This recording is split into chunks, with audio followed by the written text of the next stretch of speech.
Welcome. I hope your week has been mostly positive with moments of joy or growth or insight or learning or any combination thereof. I had the very lovely opportunity this past weekend to moderate the Mandel JCC's Jewish Book Festival Local Author Day. I found it to be a wonderful program as 7 authors talked about their 5 books. There were a couple of duels. While I intend to read every book presented, as they all sound terrific, the very last one presented was a children's book entitled Ezra's Invisible Backpack by Dina Rock and Hannah Cohn.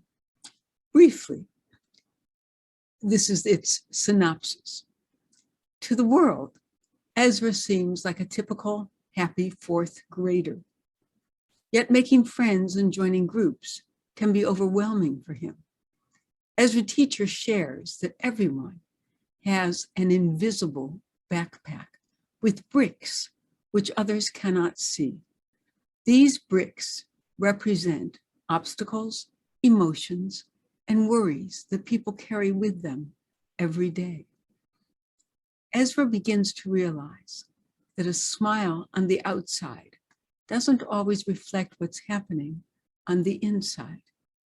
Ezra's Invisible Backpack is a picture book that shows us how kindness and communication with those around us can go a long way in making our classmates feel understood. The book was written to help foster positive mental health. And the remarkable thing that the book does is to provide a vocabulary with which to talk about anxieties, fears, concerns, and the uncomfortabilities that plague children, and in fact, plague us all. So, for example, the authors described how they know parents and children who use the imagery of the book by saying such things as, I had a 5-brick day. Or, how does your backpack feel today? If the backpack feels heavy, it is an opening to talk about how many bricks might be in there. And what does each of the books represent? What does each of the bricks represent? A brick can be worrying about a test, having to confront a bully, feeling lonely, excluded, laughed at, or not liked. By using the metaphor of bricks, it can make such admissions far less threatening and demoralizing and much easier to discuss. The authors describe how this language, once adopted, often remains in families as the children grow up and continues to be used even between the parents and other adults. I found myself thinking that being able to speak about issues that we are accustomed to hiding from others, because the language makes it feel much more everyday and matter of fact and accessible, could be a fabulous step forward for all of us, not just children. It could almost have a light quality to it, as any of us try to figure out how many bricks we might be carrying on any given day. Or perhaps it is a brickless day altogether. So with this new possibility of language providing backdrop, let us take our first break to breathe. Let's find our places and our favorite positions and planting our feet on the floor firmly, we hope, and with attentiveness, but with a willingness to be at ease, not to be anxious, not to be judging ourselves. Let's just sit and breathe. It's not going to be good. It's not going to be bad. It's just going to be. So let's begin by trying to let go of all the things we tend to hold on to for dear life I think we hold on to our insides because we don't feel that there's anything on the outside to hold on to. There may be truths in all of that, but that's where faith comes in. At any rate, we won't go there right now. Where we're going to go right now is inside our bodies, from the tips of our heads and the ends of our hair to our eyebrows, our foreheads, our eyebrows. If you want to rub a little bit just to help ease, help the muscles at the temples, at the jaws, whatever we can do just to let it go, to release. We might want to pull on our ears. And then roll our necks. Perhaps raise and lower our shoulders. Shake our hands. Maybe kind of shake our whole arms and let them drop. And then let us release the ways in which we hold our tummies, our chests even, our waists. And likewise, let our thighs just rest on the chair and our knees. We could even just kind of wave our legs back and forth against each other. In the sitting position, perhaps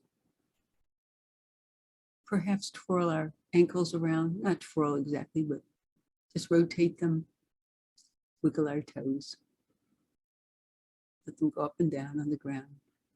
We could even feel a little silly, a little ragdolly, little puppety without the strings. With strings let go. Someone's just let us go. We might want to close eyes or just focus them without focusing, very gently. And let's just breathe. But since we're thinking about it, a good inhalation feels very good.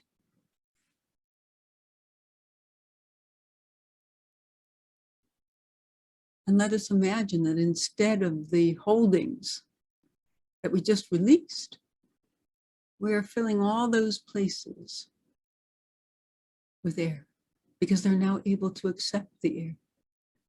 They're not pushing anything away. Our insides are just open and ready for the air to come in.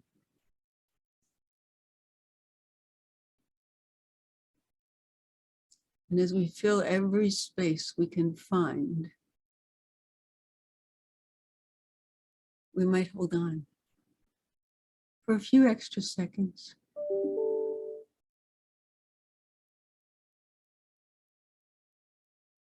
And then let go.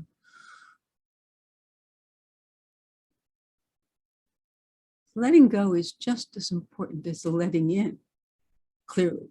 I guess that doesn't take a whole lot of insight to realize, but sometimes it helps just to say it. Because with that exhalation, we might send a few more of those holdings out of us. And it creates, again, the expectation to fill.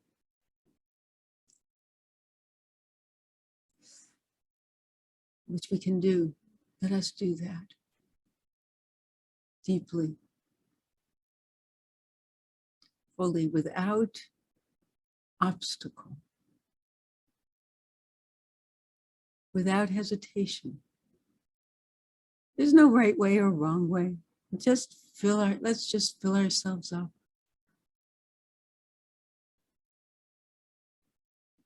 And then when we can enjoy the fullness no longer, we let it go. And there's a relief in that as well.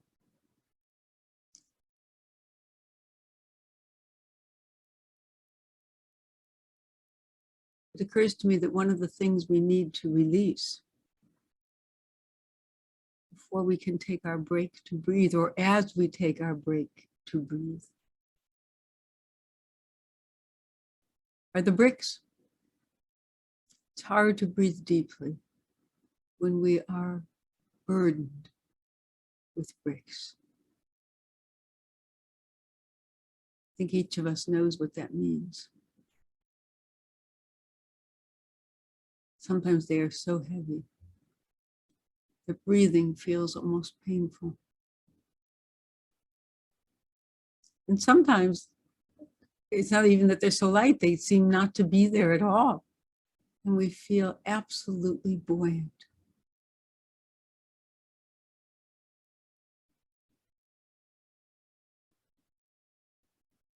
As we breathe in, you might ask yourself,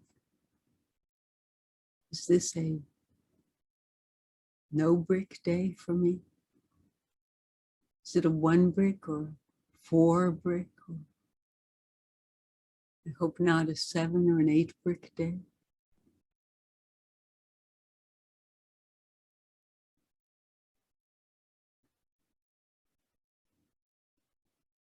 But if we are carrying some right now, let us let them go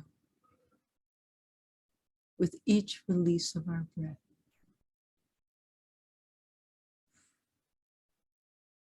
Let us release the bricks as well. If they need tending, they will return.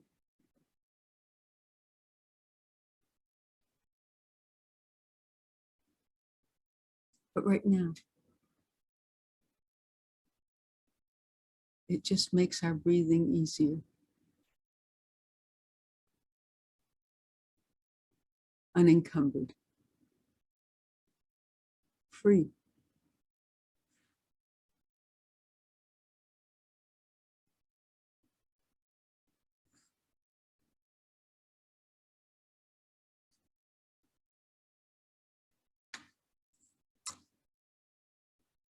Within this context of externalizing our internal realities, as I believe the image of the bricks does, I found myself offering a teaching about this week's Torah portion, or rather about the last 5 portions of the book of Exodus, of which this week was the second. These portions form a kind of unit that describes the creation of the Mishkan. You may be familiar with the word Mishkan because our current prayer book is called Mishkan HaNefesh, which means sanctuary of the soul, or tabernacle of the soul, or tent. So Mishkan is variously translated as any of those, and they are all interchangeable: tent, tabernacle, sanctuary, Mishkan. And this was a portable structure that the Israelites carried with them on their 40-year journey through the wilderness. It's somewhat hard to imagine, but we do our best.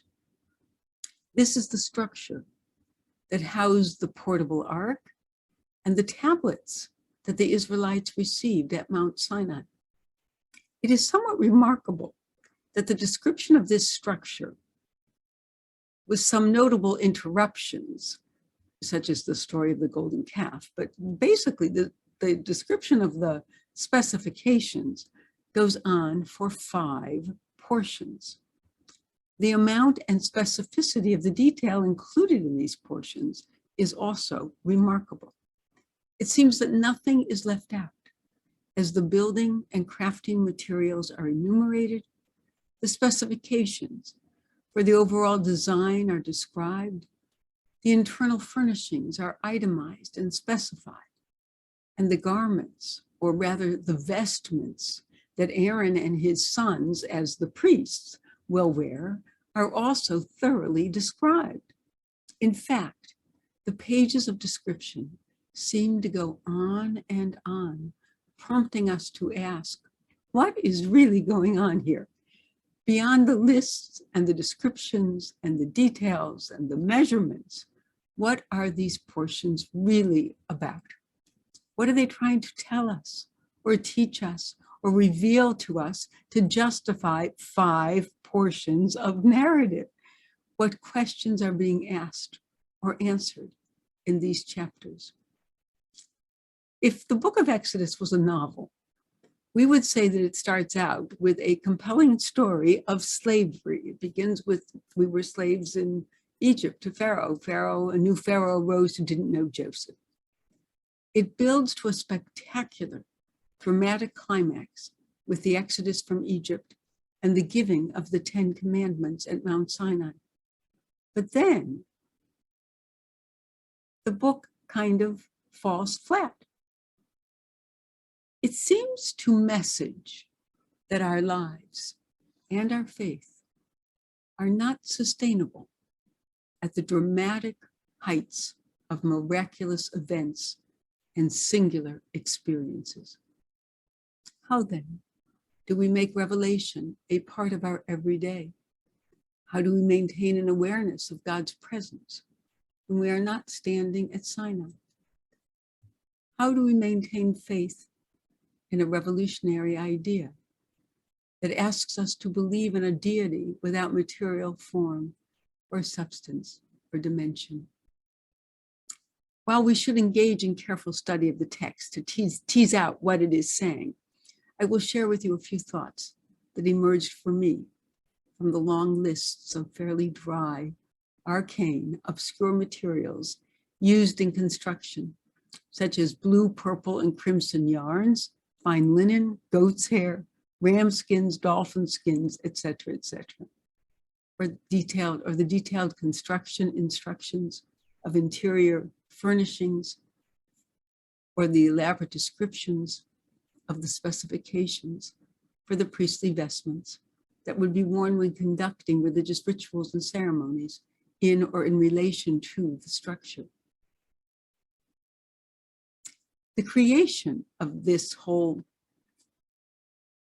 portable tabernacle, this portable structure, emerges from a verse in the portion in which God tells Moses to instruct the Israelites to build me a mishkan, or a sanctuary, that I may dwell in their midst.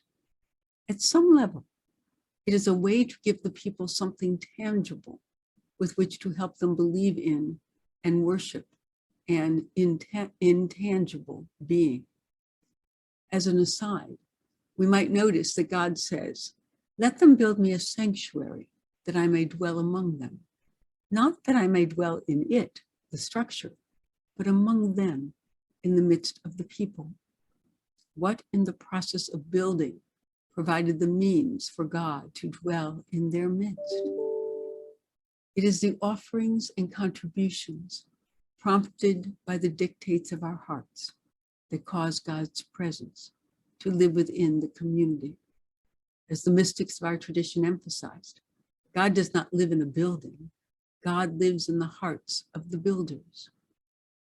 The real point of it all, inherent in the loving description of every facet of the Mishkan's creation, is what I could interpret as one long metaphor for the very personal, intense, internal work each of us must do, the inventory we must take, the honest evaluation and self-assessment, the cheshbon hanefesh, the clear-eyed accounting and examination of our souls, in which we must engage in order to so structure our priorities, our values, and our goals that we might build within each of us with skill and devotion, with wisdom and love, the mishkan of our lives.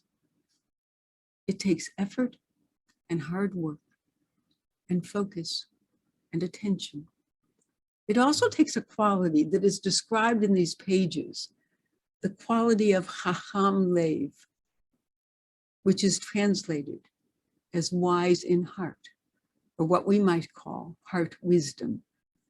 Many of you may have heard me talk about it before. It is one of my most favorite phrases. Chacham lev, wise heart, wise in heart. As we know well, the journey to becoming the people we want to be is a lifelong process, a process that requires of us great doses of heart wisdom, of mindfulness and compassion, of hearts informed by the insights of our minds, and minds tempered by the promptings of our hearts. This takes practice. Some days we will feel absolutely in tune with the universe and ourselves. And then there will be other days, many other days, I'm afraid, in which we feel weighted down by innumerable bricks that seem to lie in wait for us, to ambush us, to challenge and frustrate us, and make us feel that we have to start all over again. We don't have to start all over again. It wouldn't be possible. All of the practice that we do, all of the insights that we have, they matter and count and remain within us to call upon again and again and to build upon. But progress is not a steady line. And as many have said, life is messy and unpredictable. What we know is that with practice and attention, with focus on the internal structures of ourselves, with a healthy dose of heart wisdom and loving compassion, directed within as well as without, we will construct lives of impact and meaning. So let us breathe.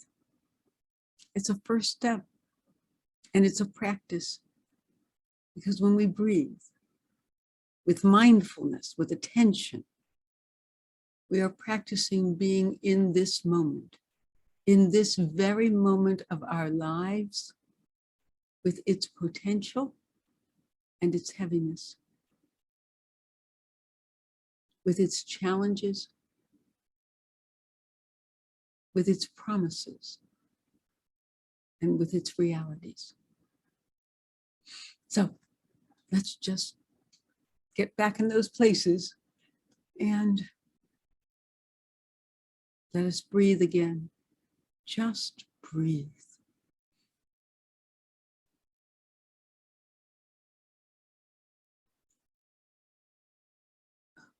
And just as we are breathing, we should just pay attention to it. And that hopefully will be a relief. Just to breathe and be present for our breathing.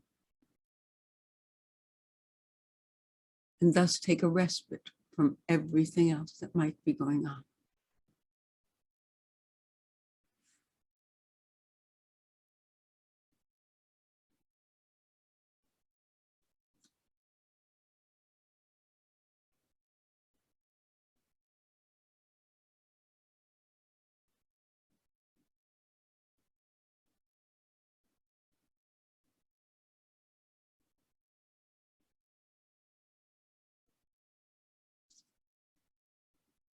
We breathe in and feel those possibilities going to every corner of our insides.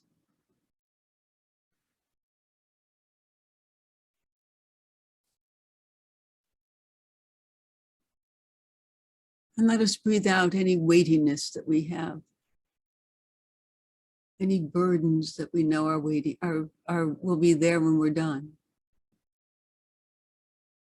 The worries, the anxieties, the stresses, let's just try to breathe them out, even for these few minutes.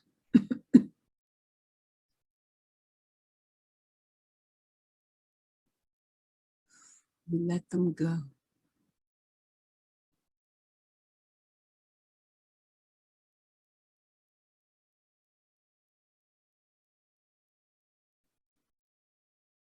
And we focus focus on our insides.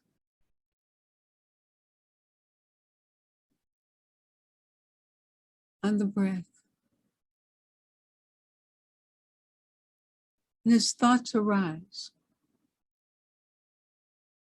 we might just let them go.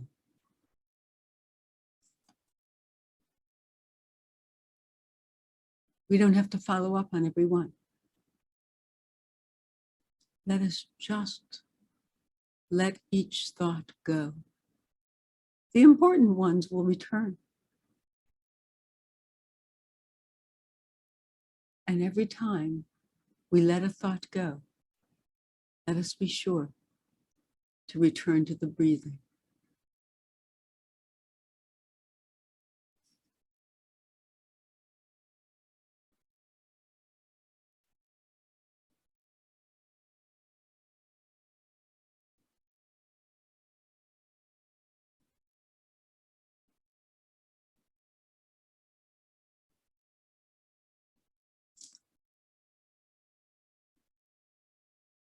As a conclusion,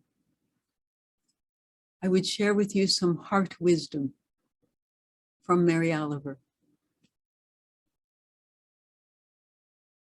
You know how much I like her.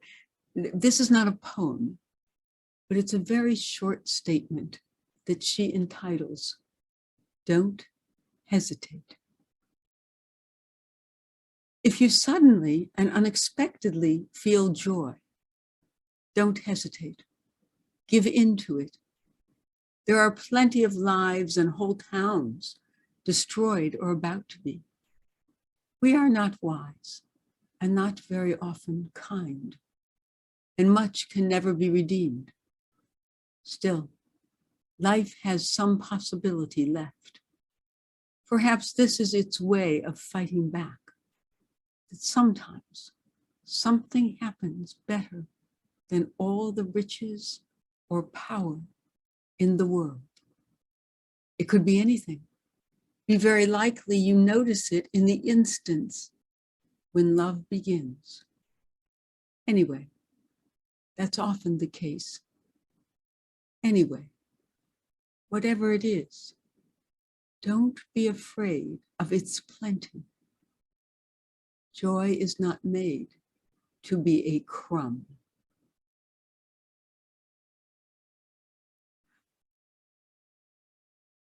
So don't hesitate this week. If something joyful happens, embrace it. If something anxiety-provoking happens, embrace that as well, with curiosity and with investigatory prowess. I think oftentimes when we can speak aloud the worries of and the anxieties of our hearts, they have much less weight when exposed to the light of day and to the hearing of others. So I wish you a good week in which you don't hesitate for your own benefit and your own good and your own well-being. God bless. See you next time.